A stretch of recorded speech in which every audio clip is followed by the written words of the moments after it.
Hello बच्चों, स्वागत है आप सभी लोगों का एक बार फिर से।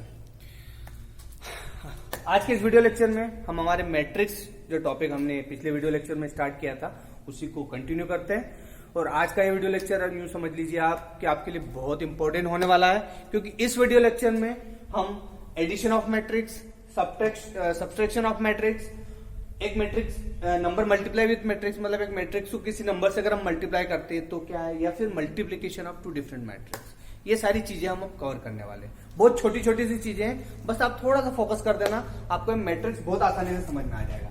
चलो शुरुआत करते हैं। सबसे पहले हम क्या करते हैं, चलो एक एग्जांपल के थ्रू एडिशन और ये सारी चीजें समझते हैं। कि मान लो अगर हमारे पास कोई एक मैट्रिक्स दे रखा है ए इज इक्वल टू, देखो बहुत थोड़ा स्पीडली में करूंगा क्योंकि आपको ये चीजें बहुत आसान लगेगी, समझ में आ जाएगी, इसलिए थोड़ा अगर मैं स्पीड में समझा रहा हूं तो कंफ्यूज मत होना। अगर ए मैट्रिक्स ये दिया है मुझे और एक बी मैट्रिक्स दिया है कुछ इस तरीके से 137241 1372, ये आपके टेक्स्ट बुक का एक एग्जांपल मैंने उठाया है ताकि आपको समझा दूं। ठीक है, ये हमारे पास कोई गिवन मैट्रिक्स है। अब वो चाहता है मुझसे कि इन दोनों मैट्रिक्स में आपको आंसर निकालना है सबसे पहले ए प्लस बी, मतलब सीधा इसका मतलब है कि इस ए मैट्रिक्स को प्लस करना है, मतलब जोड़ना है किसके साथ, बी मैट्रिक्स के साथ। तो उसके लिए क्या क्या यूज करना है, कुछ नहीं, ये दोनों मैट्रिक्स को उनकी पोजीशन में लिखना है और बीच में प्लस का साइन, और उन दोनों का रिजल्टेंट एक तीसरा मैट्रिक्स आने वाला है हमारा, जो कि वहां पर आएगा। तो ये हमारा मैट्रिक्स क्या था बच्चों, 0 2 3 1 3 7, और ये 1 3 7 और 2 4 1। क्या होगा इनका एडिशन, इसमें सिंपल इनके बीच का एडिशन है, मतलब ए प्लस बी, ए मैट्रिक्स को बी मैट्रिक्स के साथ में एडिशन करना चाहता हूं। ठीक है, तो आपको यहाँ कुछ भी नहीं करना है, जो इस मैट्रिक्स के हर एलिमेंट का एड्रेस है वो अदर वाले मैट्रिक्स के उसी सेम एड्रेस वाले एलिमेंट के साथ जोड़ना है। मतलब यहाँ पर सिंपल ये होगा कि 0 जो है वो किसके साथ ऐड हो जाएगा, 1 के साथ, मतलब 0 प्लस 1 कितना हो गया, 1। फिर जो सेकंड एलिमेंट है वो सेकंड वाले एलिमेंट के साथ ऐड हो जाएगा, मतलब 2 किसके साथ ऐड हो जाएगा, 3 के साथ, 2 प्लस 3 सॉरी 5, 2 प्लस 3 5। वैसे 3 जो है वो किसके साथ ऐड हो जाएगा, 7 के साथ, 3 प्लस 7 कितना हो गया, 10। वैसे यहाँ का जो सेकंड रो का, ये हमारी रो है R1 R2, और ये हमारे सारे क्या है बच्चों, कॉलम से, हमें पता ही है। सेम यहाँ पर भी है, ये रोज है और ये कॉलम से। तो जिस एलिमेंट का एड्रेस यहाँ पर है उसी सेम एड्रेस वाले एलिमेंट को उसके साथ जोड़ना है और कुछ नहीं करना है। फिर 1 का 2 में एडिशन हो जाएगा तो 1 प्लस 2 3, 3 का 4 में एडिशन हो जाएगा 3 प्लस 4 7, और 7 का 1 में एडिशन हो जाएगा 8। मतलब हमें अगर वो पूछ रहा है ए प्लस बी की वैल्यू क्या होगी, तो ए प्लस बी की वैल्यू क्या होगी, ये सिंपल दो अलग अलग मैट्रिक्स का क्या है, एडिशन है। ठीक है, कोई सा भी क्वेश्चन होगा आप आसानी से कर लोगे, कुछ नहीं करना है। अगर यहाँ का पहला एलिमेंट लिया है तो उसके पहले एलिमेंट को उसके पहले एलिमेंट के साथ जोड़ना है, और वो जो आंसर आएगा वो एक अलग मैट्रिक्स में हमें लिखते चले जाना है। ठीक है, ये हो गया एडिशन ऑफ मैट्रिक्स। अगर वो पूछता है कि सब्ट्रैक्शन करना है, मतलब कुछ नहीं, सेम वही मैट्रिक्स है हमारे पास, इनके बीच में अब साइन कौन सा हो जाएगा, माइनस का। ठीक है बच्चों, समझ में आ जाएगी, इसीलिए मैं थोड़ा स्पीड में बता रहा हूं। क्या करना है, 0 माइनस 1, 0 माइनस 1 कितना होता है, -1। 2 माइनस 3, 2 माइनस 3 क्या होता है, -1। 3 माइनस 7, 3 माइनस 7 कितना होता है बच्चों, -4। क्या कर रहा हूं, दोनों मैट्रिक्स को एक दूसरे से सब्सट्रैक्ट कर रहा हूं। 1 माइनस 2, 1 माइनस 2 कितना होता है, -1। 3 माइनस 4, 3 माइनस 4 कितना होता है, -1। और 7 माइनस 1, 7 माइनस 1 कितना होता है, 6। तो ये हमारी किसकी वैल्यू आ गई, a माइनस बी। तो ये बहुत सिंपल सी चीज थी, addition of two matrix, subtraction of two matrix. बोले सर बस ऐसे ही करना है, बोले हाँ बिल्कुल ऐसे ही करना है, पर हमें यहाँ पर एक चीज का हमेशा एक ध्यान रखना है, वो क्या है, देखो यहाँ पर ये जो मैट्रिक्स था हमारा, ये क्या था, इसका ऑर्डर क्या था, 2 रोज और 3 कॉलम, मतलब इसका ऑर्डर क्या था, 2 क्रॉस 3। इस वाले मैट्रिक्स का ऑर्डर क्या था, 2 रोज 3 कॉलम, 2 क्रॉस 3। दोनों ही मैट्रिक्स का ऑर्डर जो था वो सेम था, जोड़ने पर भी जो ऑर्डर आया वो यही आया, 2 क्रॉस 3। सेम यहां पर भी है कि दोनों मैट्रिक्स का ऑर्डर सेम था, रिजल्टेंट मैट्रिक्स का भी ऑर्डर सेम है। मतलब एक चीज आपको ध्यान रखना है कि दो मैट्रिक्स आपस में कब ऐड होंगे या कब सब्ट्रैक्ट होंगे, जब उनके ऑर्डर सेम होंगे, अदरवाइज नहीं हो पाएंगे। बोले सर कैसे, एक एग्जांपल से समझा दो, तो बोल लो एक एग्जाम्पल बताना।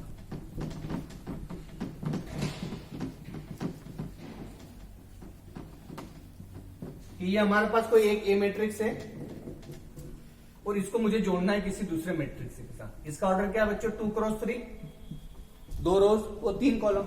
अब अगर कोई मैं मैट्रिक्स ले लेता हूं जिसका ऑर्डर है 3 क्रॉस 2 का, मतलब 3 रोज है मेरे पास, 3 1 2, ऐसे 3 रोज है, 3 रोज है, 4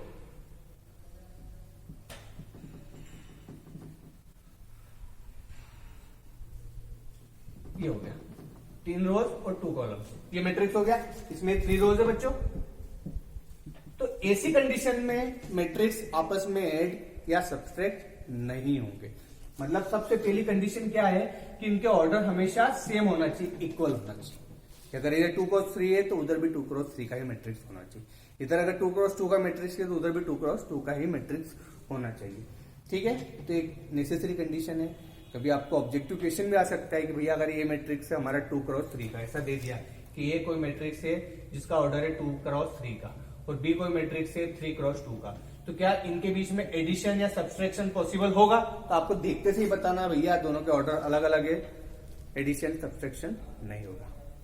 ठीक है। थर्ड चीज कि अगर हमें क्वेश्चन कुछ इस तरीके से दे दिया जाए,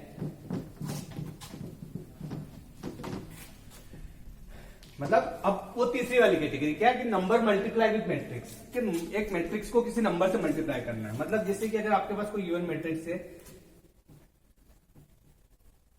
2 3 1 0 -1 5, ये एक ए मैट्रिक्स है और एक बी मैट्रिक्स है मेरे पास, वो ऐसा है कुछ 1 2 -6 0 -1 3, और आपको वैल्यू किसकी निकालना है? इसकी 3a - 4b, इसकी वैल्यू आपको निकालनी है। तो यह क्या हो रहा है एक्चुअली? ये a है, a मतलब ये मैट्रिक्स कोई बता रहा है, तो इस a का मल्टीप्लाई 3 में सीधा है ना कि a का मल्टीप्लाई 3 में और यहाँ पर b का मल्टीप्लाई 4 में। मतलब ये हुआ कुछ इस तरीके से कि ये 3 है और उसके बाद ये a है, a मतलब ये मैट्रिक्स 2 3 1 0 -1 और 5, और उसके बाद माइनस साइन है और फिर 4 है और उसके साथ b का मल्टीप्लीकेशन, b मतलब ये वाला मैट्रिक्स 1 2 -6 0 -1 और 3। थर्ड वाली कैटेगरी यहां पर इंक्लूड हो जाएगी कि नंबर को अगर किसी मैट्रिक्स से मल्टीप्लाई करना है तो क्या आंसर होगा? कुछ नहीं होना है, 3 जो है वो सारे एलिमेंट के साथ मल्टीप्लाई हो जाएगा, 4 जो है वो सारे एलिमेंट के साथ मल्टीप्लाई हो जाएगा। ठीक है, तो 3 का मल्टीप्लाई 2 में 3 2 जा 6, 3 का 3 में 3 3 जा 9, 3 का 1 में 3 बन जा 3, 3 का 0 में 0, 3 बन जा 3 माइनस का 3 और 3 का 3 बन जाए माइनस 4 का मल्टीप्लाई इस पूरे में, तो 4 बन जा 4, 4 2 जा 8, 6 4 जा 24, 0 0 4 1 जा 4 और 4 3 जा 12। आ गया? हमको इसकी वैल्यू निकालना भैया, 3 के साथ a का मल्टीप्लाई था, ये ला क्या आ गया? ये मैट्रिक्स। 4 का मल्टीप्लाई b में करना है तो क्या मैट्रिक्स आ गया ये? अब इन दोनों को क्या करना है? बीच में सब्सट्रैक्ट, तो सब्सट्रैक्ट करने पर एक सिंगल मैट्रिक्स मिलेगा। 6 - 4, 6 - 4 2, 9 - 8 कितना 1 3 माइनस, और ये माइनस माइनस मिलकर क्या हो जाएंगे? प्लस 3 माइनस माइनस मतलब प्लस, तो 24 + 3 कितना हो गया? 27, 0 - 0 तो 0 ही रहेगा, -3 और माइनस माइनस मिलकर प्लस मतलब +4, -3 + 4 मतलब 4 - 3 1 और 15 - 12, 15 में से 12 गया तो 3। ये हमारा किसका आंसर आ गया? इस चीज का 3a - 4b का। था आसान, कुछ भी नहीं है, कोई रॉकेट साइंस नहीं है, बस आपको स्टेप बाय स्टेप चीजें ध्यान रखना है कि अगर एक मैट्रिक्स को दूसरे मैट्रिक्स से कैसे एडिशन करना है, कैसे सब्सट्रैक्शन करना है। अगर एक मैट्रिक्स है उसको अगर किसी नंबर से मल्टीप्लाई कर दो, जैसे मल्टीप्लीकेशन कर दिया गया, तो वो कैसे होगा? मतलब उस नंबर का उस पूरे मैट्रिक्स में हर एलिमेंट के साथ मल्टीप्लीकेशन हो जाएगा और हमारा रिजल्टेंट मैट्रिक्स आ जाएगा। ठीक है, इतनी बात समझ में आ गई। अब बहुत इंपॉर्टेंट चीज आपके पास आने वाली है, मल्टीप्लीकेशन ऑफ मैट्रिक्स। ठीक है, ये चीज आपको समझ में आना चाहिए कि ये तीनों चीजें तो बहुत ही बेसिक सी चीजें हैं जो कि एक बार में ही समझ में आ जाती है। ठीक है, अब हम देखने वाले क्या? Multiplication of matrix. ध्यान देना, एक बार अच्छे से ध्यान दे दिया आपको तो सारा समझ में आ जाएगा, कोई दिक्कत नहीं। अभी हटा देता हूं, अब मल्टीप्लीकेशन देखने वाले हैं।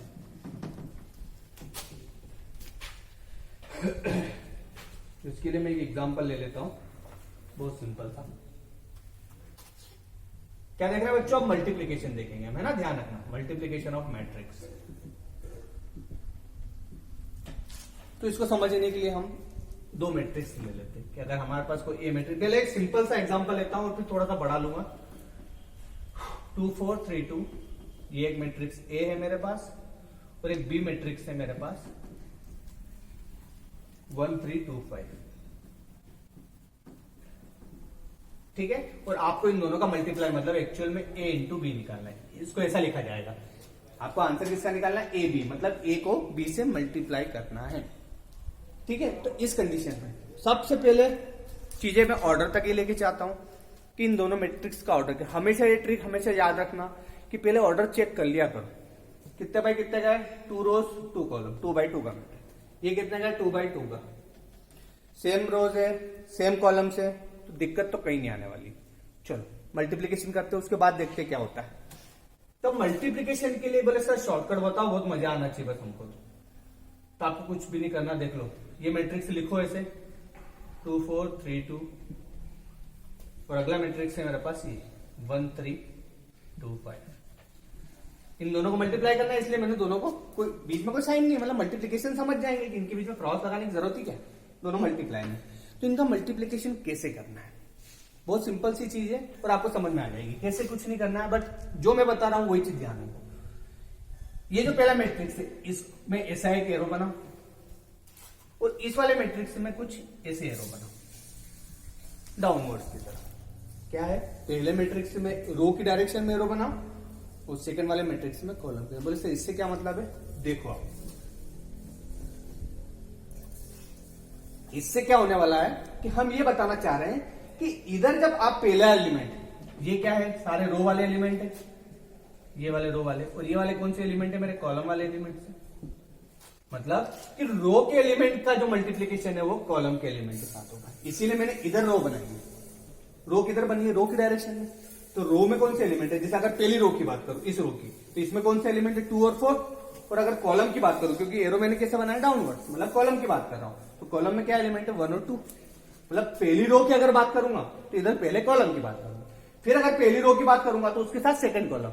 सिंपल सा फंडा है कि अगर आप पहली रो को लेकर चल रहे हैं तो पहली रो में उसका मल्टीप्लीकेशन इसके साथ और इसके साथ दोनों के साथ होगा, और सेकंड रो मतलब वही रो की बात कर रहे हैं तो इस वाली रो का भी मल्टीप्लीकेशन इसके साथ और इसके साथ होगा, और वही आपको आपका आंसर देने वाला है। कैसे? देखो, 2 का मल्टीप्लाई, मैं बोल रहा हूं पहला एलिमेंट है, ये रो लेके चल रहे हैं पहली वाली रो, तो पहला वाला कॉलम लेके चलेंगे, मतलब ये वाले एलिमेंट लेके चलूंगा, मतलब इसमें और इसमें अभी हम खेल रहे हैं। तो 2 का मल्टीप्लाई आपको 1 में करना है, 2 1 जा 2। उसके बाद 4 का मल्टीप्लाई 2 में करना है, 4 2 जा 8, और इन दोनों के बीच में क्या साइन लगा देना है? Plus sign. मतलब पहला इसका इसमें मल्टीप्लाई करा क्या है? 2, फिर प्लस, फिर 4 का मल्टीप्लाई 2 में, 4 2 जा 8, वो यहां पर आ जाएगा। बात समझ में अब आ जाएगी, क्योंकि आप 1-2 क्वेश्चन जब करोगे ना आएगी, मैं बताऊंगा आपको, 2 क्वेश्चन तो मैं खुद ही करवाऊंगा कि 2 का 1 में मल्टीप्लाई 2 और 4 का 2 में मल्टीप्लाई 8, और दोनों के बीच में plus sign. Same procedure second column के साथ भी करना है। अभी पहली रो और पहला कॉलम लिया था, पहली रो और दूसरा कॉलम लेंगे। 2 का मल्टीप्लाई 3 में, 2 3 जा 6, और फिर सेकंड एलिमेंट 4 का मल्टीप्लाई 5 में, 4 5 जा 20, दोनों के बीच में प्लस साइन। फिर अब अपने को फर्स्ट रो का काम खत्म हो चुका है, अब इसको हटा दो, अब अपने को सेकंड रो की जरूरत है। इस वाले में से रो ही लेना है और इस वाले में कॉलम ही लेना है हमको। देखो इसीलिए मैंने एरो बना के बताया आपको, इधर से रो चलेगी, इधर से कॉलम चलेगा।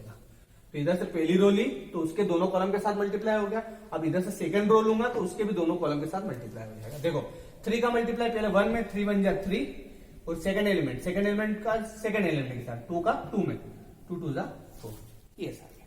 फिर 3 का मतलब सेकंड वाला कॉलम, सेकंड रो चलेगी अब सेकंड कॉलम, तो 3 का मल्टीप्लाई 3 में, 3 3 जा 9, और फिर 2 का मल्टीप्लाई 5 में, 2 5 जा, बस हो गया आपका काम। आप इन दोनों को आपस में जोड़ लो और आपका आंसर आ जाएगा। 8 + 2 10, 20 + 6 26, 4 + 3 7, 10 + 9 19। ये दोनों मैट्रिक्स का मल्टीप्लीकेशन हो चुका है। फिर से मैं एक्सप्लेन कर देता हूं क्या करा हमने। पहला जो मैट्रिक्स है उसकी रो लेके चलेंगे और दूसरे मैट्रिक्स के क्या लेके चलेंगे, कॉलम। क्यों? क्योंकि दोनों के बीच में हमें क्या करना है, मल्टीप्लीकेशन। एडिशन था तो पहले को पहले से जोड़ लिया था, दूसरे को दूसरे से जोड़ लिया था, इसको इससे जोड़ लिया था। क्यों? क्योंकि दोनों में एडिशन करना है। पर मल्टीप्लीकेशन की ट्रिक ये होती है कि भाई इधर की रो इधर के कॉलम के साथ मल्टीप्लाई होगी और वापिस से दूसरी रो उसके दूसरे कॉलम के साथ मल्टीप्लाई होगी। तो बस वही किया कि अगर हमने पहली रो ली है तो पहली रो का दोनों कॉलम के साथ, तो पहली रो का पहला एलिमेंट पहले एलिमेंट के साथ 2 1 2, तो सेकंड एलिमेंट के साथ 4 2 8। फिर वापस से वही स्टेप कि पहली रो का पहला एलिमेंट उधर के दूसरे कॉलम के पहले एलिमेंट के साथ 2 3 6 और 4 का 5 4 5 20। सेम प्रोसीजर यहां पर भी दोहरा दी हमने, हमारा रिजल्टेंट मैट्रिक्स आ गया। कोई दिक्कत? देखो मैंने तो एक्सप्लेन कर दिया है, अब आपको एक दो क्वेश्चन खुद से जब करोगे ना तो ऑटोमेटिक कॉन्फिडेंस आ जाएगा इसमें, क्योंकि कुछ भी टफ नहीं है इसमें, खाली दो मैट्रिक्स को मल्टीप्लाई करना। चलो थोड़ा सा बड़ा एक क्वेश्चन लेते हैं ताकि आपको और अच्छे से समझ में आए।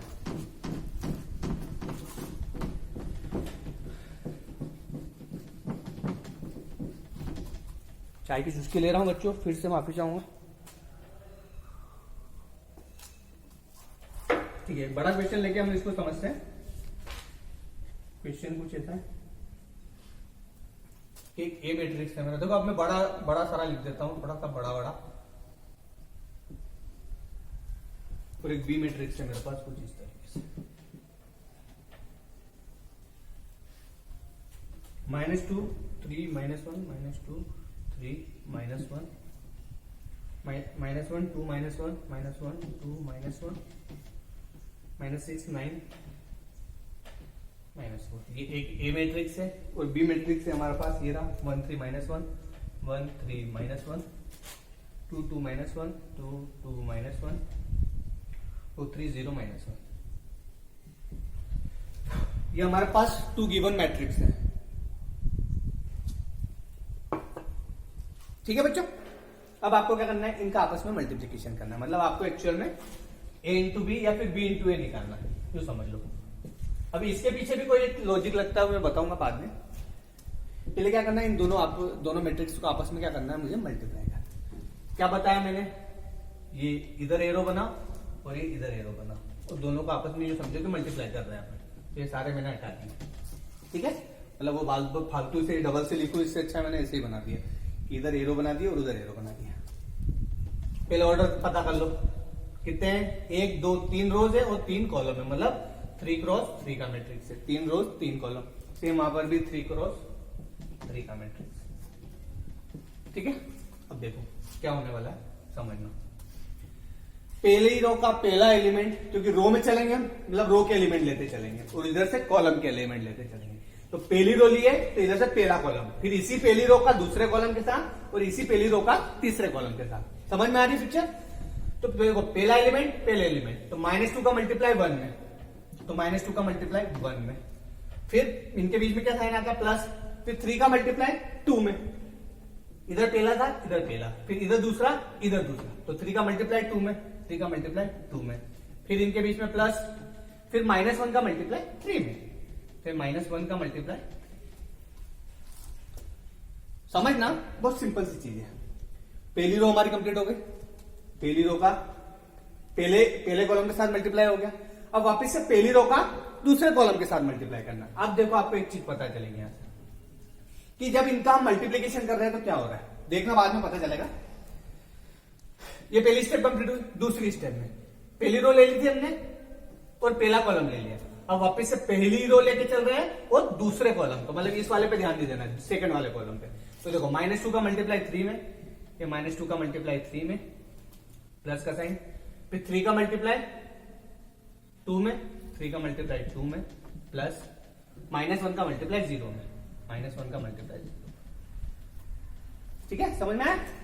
फिर वापस से इसी पहली रो का तीसरे कॉलम के साथ, सिंपल है, कुछ नहीं है। -2 का मल्टीप्लाई -1 में, फिर -2 का मल्टीप्लाई -1 में, प्लस का साइन, 3 का मल्टीप्लाई -1 में, 3 का मल्टीप्लाई -1 में, फिर प्लस -1 का मल्टीप्लाई -1 में, -1 का मल्टीप्लाई -1। ये हमारा पहले तीनों एलिमेंट्स आ जाएंगे यहां से, जब इनको हम आपस में जोड़ लेंगे या फिर जो भी इनमें लिखा है मल्टीप्लाई या जोड़ना है वो कर देंगे।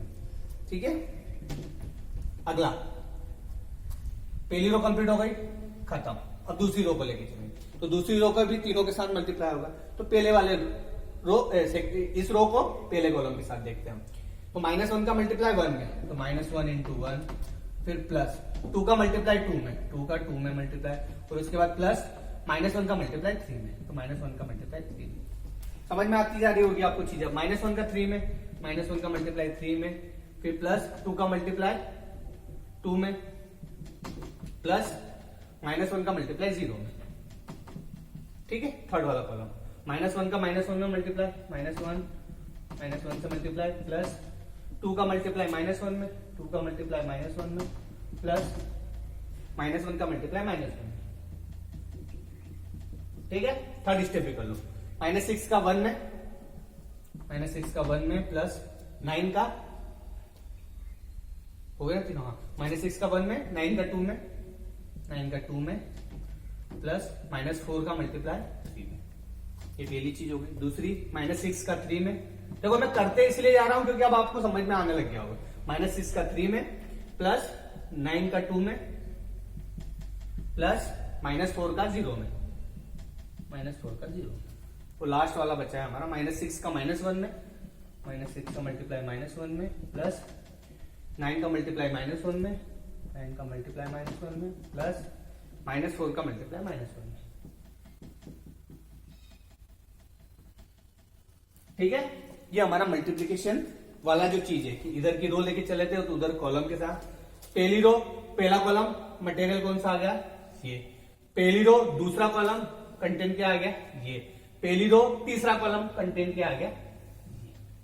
फिर सेम प्रोसेस यहां पर कि second row first column content ये, और सो ऑन, और ये सारी स्टेप्स हो गए हमारे। ठीक है, अब इनको आपस में जोड़ लो, घटा लो, जो भी करना है वो कर लो। -2 × 1 कितना हो गया, -2, ये ऐसा हो गया -2, प्लस 3 2 6, और फिर 3 का -1 में तो -3 हो जाएगा, तो ये -3 हो जाएगा, ले देंगे। फिर इसका 3 2 6, -6, 3 2 6 प्लस 6, और -1 का 0 में होगा तो 0 ही हो जाएगा, तो उसको लिखने की जरूरत भी नहीं है। -2 -1 2, प्लस का 2 हो जाएगा। फिर 3 का -1 में -3, तो ये प्लस की जगह माइनस हो जाएगा, और ये माइनस माइनस मिलकर +1, तो ये +1 हो जाएगा। सेम यहां पर भी -1 × 1 -1, 2 2 4, और ये -3, ये -3, 2 2 4, और वो 0 हो जाएगा, कोई दिक्कत नहीं। ये -1 × 1 1, -2 +1, और ये -6, 9 2 18, और -4 × 12, 6 × 18, माइनस का 18, बोर्ड पे दिख रहा है,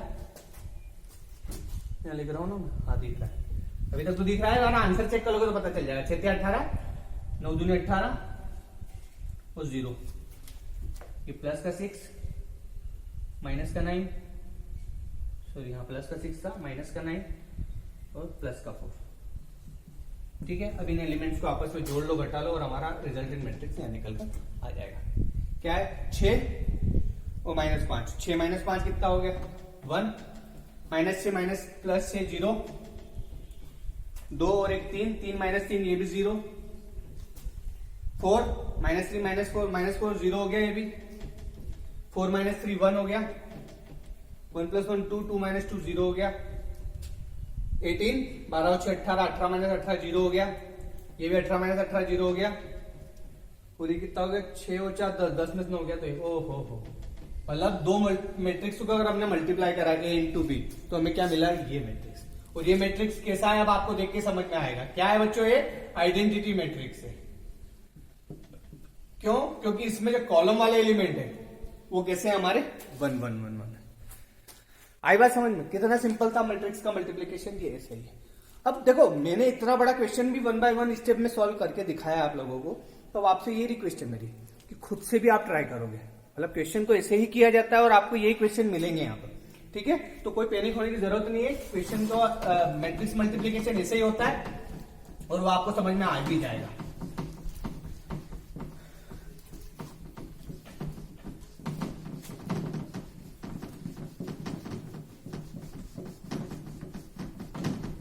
एक बहुत इंपॉर्टेंट चीज मल्टीप्लीकेशन के केस में मैं बता देता हूं, वो क्या है, क्या है देखना। कि अगर आपके पास कोई ए मैट्रिक्स है, सुनना कि ए मैट्रिक्स है, मान लो उसकी जो ऑर्डर है वो 2/3 का है, मतलब 2 रोज है और 3 कॉलम है, मतलब ऐसे डायग्राम से बता दूं मैं कि उसमें ऐसी 2 रोज है और 3 कॉलम्स है। ये कोई ए मैट्रिक्स है और हमारे पास कोई बी मैट्रिक्स है, उसमें ऑर्डर कुछ इस तरीके से कि 2 रोज है और 4 कॉलम्स है, मतलब कुछ इस तरीके से 2 रोज है और 4 कॉलम्स है। समझ में आ रही ना? मैं खाली एक एग्जांपल क्या समझाना चाह रहा हूं, समझोगे आप कि अगर कभी ऐसी कंडीशन है तो क्या इन दोनों के बीच में मल्टीप्लीकेशन पॉसिबल है, मैं आपको ये पूछना चाह रहा हूं।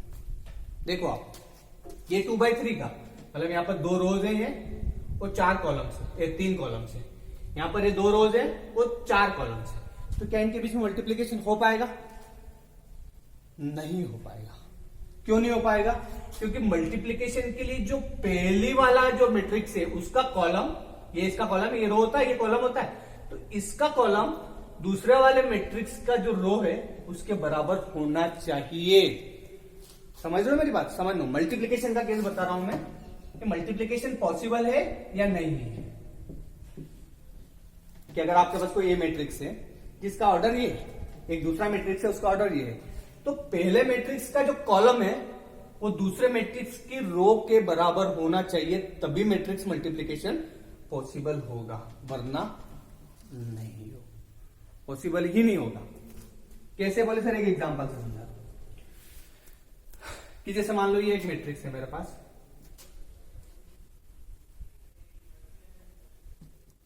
एक ए मैट्रिक्स है, इसकी वैल्यू ये है 335 और एक मैट्रिक्स है 444, सॉरी अगले एलिमेंट है वो 444। एक बी मैट्रिक्स है वो कुछ इस तरीके से वैल्यूज है 1 3 -2 1 3 -1 2 और 0 0। ठीक है, तो ये इनके बीच में अगर वो बोल रहा है कि मल्टीप्लीकेशन करो, तो पहले हमें चेक करना है कि मल्टीप्लीकेशन पॉसिबल है या नहीं है। तो देखो इसका ऑर्डर क्या है, 2 रोज है और 3 कॉलम्स है, मतलब 2 क्रॉस 3 का मैट्रिक्स है। इसका ऑर्डर कितना है बच्चों? 3 रो है और 2 कॉलम्स है, मतलब 3/2 का है ये। ठीक है, तो यहां पर आप देख रहे हो कि इस वाले का कॉलम उस वाली की रो के बराबर है, तभी इनके बीच में मल्टीप्लीकेशन हो पाएगा। अगर ये नहीं है बराबर तो मल्टीप्लीकेशन नहीं होगा। और एक चीज और कि ये तो हमने देख लिया कि मल्टीप्लीकेशन के लिए कंडीशन क्या होना चाहिए कि इधर का कॉलम इधर वाले रो के बराबर होना चाहिए, तो मल्टीप्लीकेशन हो जाएगा। पर इनके मल्टीप्लीकेशन के बाद हमें क्या मिलने वाला है? जो भी मैट्रिक्स मिलेगा, आपको पता नहीं अभी कि क्या मिलने वाला है क्योंकि मल्टीप्लीकेशन करके देखना पड़ेगा, तो जो भी मैट्रिक्स मिलेगा उसका ऑर्डर क्या रहेगा पता है आपको? ये वाला, ये 3 और ये 3 तो खत्म हो जाएंगे, तो आपके पास बचेगा क्या? 2/2, मतलब आपके पास जो भी मैट्रिक्स होगा उसमें 2 रोज और 2 कॉलम्स ही होगी। ये एक ट्रिक होती है जिसको आप देखकर ही समझ जाओगे कि अगर आपको बोला है कि 4x5 का मैट्रिक्स है ए और एक बी हमारे पास ये सेम होना चाहिए, मतलब 5x6 का मैट्रिक्स है कि 4 रो 5 कॉलम में, यहाँ पे 5 रो और 6 कॉलम, तो आपको रिजल्टेंट मैट्रिक्स किसके बराबर मिलेगा? ये, उसका ऑर्डर रहेगा 4x6, मतलब उसमें 4 रो और 6 कॉलम होंगे। ठीक है, ये मैट्रिक्स मल्टीप्लीकेशन के बारे में थोड़ी सी इंफॉर्मेशन थी। इसके अलावा कुछ और मुझे बताने लायक है इसमें?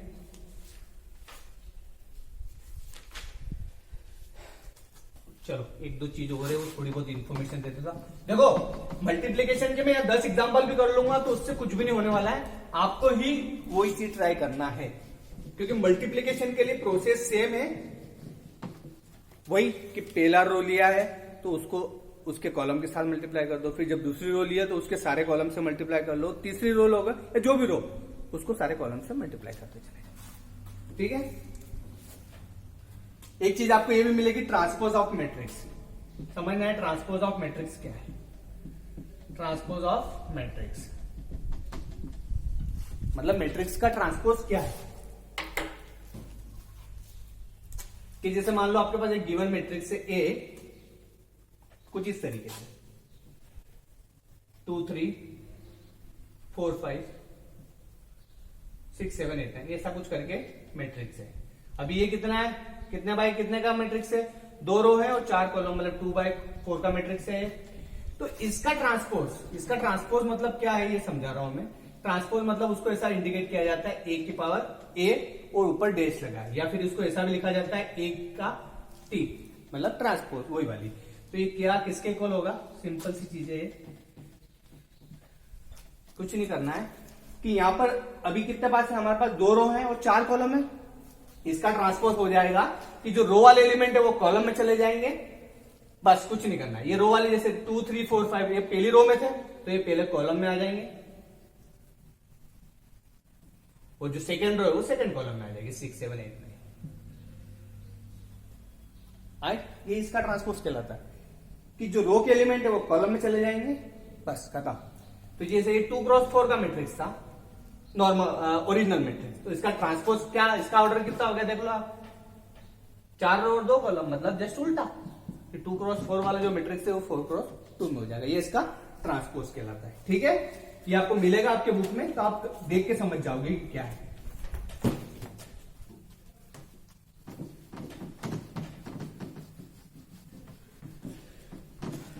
ठीक है, तो एक और इसमें छोटी सी चीज है वो मैं बता देता हूं क्या थी वो। सिमेट्रिक और इसक्यू सिमेट्रिक मैट्रिक्स कुछ नहीं है, सिंपल सी 2 चीजें हैं। पहली चीज है सिमेट्रिक। सिमेट्रिक मतलब सेम वाली चीज कि अगर आपके पास कोई मैट्रिक्स है A इजिकल टू ये है, क्या है 1 2 3 2 5 7 और 3 7 4, ये हमारे पास A मैट्रिक्स है। तो इसका ट्रांसपोज अगर हम करते हैं, इसको अगर ट्रांसपोज करते हैं, अगर वो भी सेम आ जाता है तो वो कैसा कहलाएगा, मैट्रिक्स सिमेट्रिक कहलाएगा। कैसे, देखो यहाँ 1 2 3 अभी रो में था, ये 1 2 3 इधर कॉलम में लिख दो। ये सेकंड रो में था 2 5 7, इसको भी कॉलम में लिख दो 2 5 7। ये 3 7 4 था रो में, तो इसको भी कॉलम में लिख दो 3 7 4। और जब इन दोनों को चेक करा मैंने, इन दोनों को, तो देखो दोनों ट्रांसपोज करने के बाद भी सेम है, ट्रांसपोज करने के बाद भी सेम है, मतलब ये दोनों किस तरह के मैट्रिक्स हो गए बच्चों, सिमेट्रिक मैट्रिक्स। और दूसरा होता है हमारा स्क्यू सिमेट्रिक।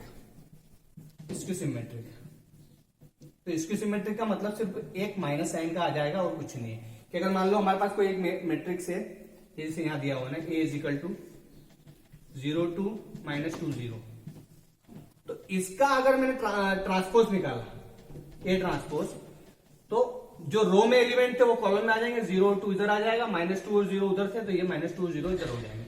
मतलब अब जब इन दोनों को कंपेयर कर रहा हूं तो कुछ फर्क दिख रहा है कि यहाँ पर प्लस का 2 था या माइनस का 2 हो गया, या माइनस का 2 था या प्लस का 2, बाकी 0 तो 0 कोई फर्क नहीं। मतलब जो A ट्रांसपोज है, ये जो A ट्रांसपोज बन के आया वो एक्चुअल में क्या बन के आया है, माइनस ऑफ A, मतलब A का माइनस है। मतलब इसको अगर मैं माइनस से मल्टीप्लाई कर दूं तो ये माइनस वाली चीज प्लस हो जाएगी और प्लस वाली माइनस, मतलब वो इसके इक्वल हो जाएगा। तो ये वाली कंडीशन हमारी कब कहलाती है, स्क्यू सिमेट्रिक वाली, कि ओरिजिनल मैट्रिक्स उसके ट्रांसपोज के एग्जैक्टली इक्वल नहीं होता, उसके आगे माइनस का साइन आ जाता है। और अगर वो दोनों एग्जैक्टली इक्वल है मतलब वो सिमेट्रिक मैट्रिक्स, वो माइनस साइन के साथ स्क्यू सिमेट्रिक मैट्रिक्स। ठीक है,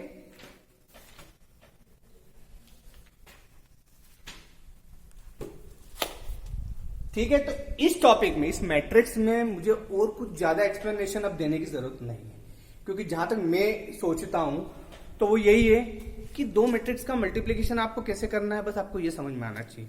हमें मैट्रिक्स का ऑर्डर हमें पता है कैसे निकाला जाता है, उसमें एलिमेंट्स क्या क्या होते हैं और उनके एड्रेसेस क्या क्या होते हैं, वो चीज हमने पिछले वीडियो लेक्चर में इंक्लूड करी थी। और उससे रिलेटेड कुछ क्वेश्चन भी मैंने करवाए थे और आपसे भी बोला था कि आप कर लेना। तो वो बहुत सिंपल सी चीज है, वो कोई बहुत बड़ी चीज। दूसरा हमारा मेन चीज जो था वो था मल्टीप्लीकेशन ऑफ 2 मैट्रिक्स। तो उसके मल्टीप्लीकेशन के लिए क्या प्रोसेस है, वो आज मैंने इसमें 2-1 एग्जाम्पल आपको देके समझाया है।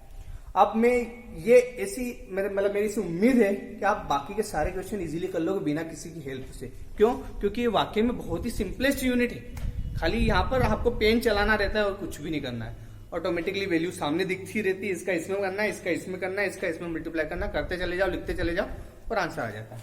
ठीक है, तो आपके बुक के सारे एक्सरसाइज के जो क्वेश्चन है वो आप कर लीजिएगा और इस यूनिट का मैं यहाँ पर समापन कर देता हूँ। क्यों? क्योंकि और कुछ भी मैं 10 एग्जाम्पल भी बताऊंगा तो मैं यहाँ पर खड़े कर यहाँ टाइम वेस्ट करूंगा। इससे अच्छा है कि आप उस टाइम को यूटिलाइज करें, 2 यहाँ से समझ लो और बाकी उसी की हेल्प से सारे मैट्रिक्स के क्वेश्चन कर लो, क्योंकि बहुत ही सिंपल यूनिट है, बेसिक यूनिट होती है। 12th का एक नया टॉपिक जरूर है पर बहुत ही सिंपल है। ठीक है, तो आप ये जो चीजें हैं खुद से ट्राई कर लीजिएगा।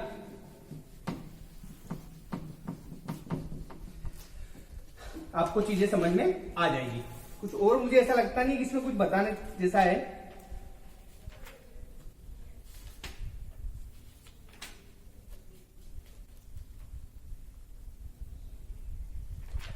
कुछ नहीं, आई डोंट थिंक कि आपको इसके अलावा कोई दिक्कत होगी। ठीक है, सारी चीजें मैंने बता दी है। एक बार फिर से मैं अगर कुछ करूँ तो रिवाइज करवा सकता हूँ। क्या देखा था हमने? सबसे पहले ऑर्डर क्या होता है वो आपको पता है, उसके बाद उनके एड्रेस क्या होते हैं वो आपको पता है। फिर तीसरा हमने कुछ देखा था इसमें इक्वलिटी ऑफ मैट्रिक्स, मतलब दो मैट्रिक्स इक्वल है तो उनके जो पहले वाले एड्रेस का एलिमेंट उधर के पहले एड्रेस के एलिमेंट के इक्वल हो जाएगा, मतलब वो वाली कंडीशन। इधर अगर x+2 लिखा है इस मैट्रिक्स में तो उधर अगर 1 लिखा है तो वो x+2 1 के इक्वल हो जाएगा और यहाँ से x की वैल्यू निकल जाएगी। ठीक है, इक्वलिटी हो गई। तीसरा एडिशन, सब्सट्रैक्शन, फिर मल्टीप्लीकेशन ऑफ मैट्रिक्स, ये भी हमने समझ लिया। और ये दो कैटेगरी थी, सिमेट्रिक की और स्क्यू सिमेट्रिक की, ये भी मैंने समझा दिया। और एक और था यहाँ पर ट्रांसपोज ऑफ मैट्रिक्स, ये भी हमने समझा। तो इसके अलावा कुछ बचता ही नहीं, सारी चीजें यहाँ पर कवर हो जाती है। तो बस आप इनकी हेल्प से क्वेश्चन सोल्व करने की कोशिश करो और थोड़ी ज्यादा मेहनत कर लेना। ज्यादा मेहनत मतलब ज्यादा क्वेश्चन सोल्व कर लेना, ज्यादा मेहनत लगेगी ही नहीं ना। बहुत सारे नंबर ऑफ क्वेश्चन दिखेंगे आपको, उनको सोल्व करते चले जाना और इस एक्सरसाइज से फ्री हो जाना। ठीक है, अब अगला जब वीडियो लेक्चर में अपलोड करूंगा तो वो आपका रहेगा दूसरे टॉपिक का। और मैं चाहता हूं कि शायद डिटर्मिनेंट्स ही चालू करें हम, तो मैट्रिक्स से डिटर्मिनेंट्स पे जाने में अच्छा लगता है। क्योंकि मैट्रिक्स के बाद अगर मैं चाहूँ तो डिफरेंशिएशन इंटीग्रेशन कर लूँ, पर कोई मतलब नहीं है। ठीक है, तो हम एक फ्लो में चले। रिलेशन एंड फंक्शन से चालू किया था, रिलेशन एंड फंक्शन से चालू करा था। इनवर्स ट्रिग्नोमेट्री हमने पढ़ ली, मैट्रिक्स हमने पढ़ लिया। मतलब बहुत कुछ, एक ही महीने के अंदर हमने 4 यूनिट तो कंप्लीट कर ही लिए। ठीक है, अगले महीने भी ये समझ लो कि उसी 4 यूनिट में कंप्लीट करवा दूंगा। तो आपको मैथ्स से रिलेटेड किसी भी प्रकार की टेंशन की आवश्यकता नहीं है। बस आप इन चीजों को समझते जाइए और खुद से ट्राई करते चले जाइए, सारे क्वेश्चन हो जाएंगे। ठीक है, तो आज के इस वीडियो लेक्चर में बस इतना ही बच्चों। अगले वीडियो लेक्चर में फिर से मुलाकात करूंगा नए टॉपिक के साथ, और वो हमारा होगा determinants. Thank you so much.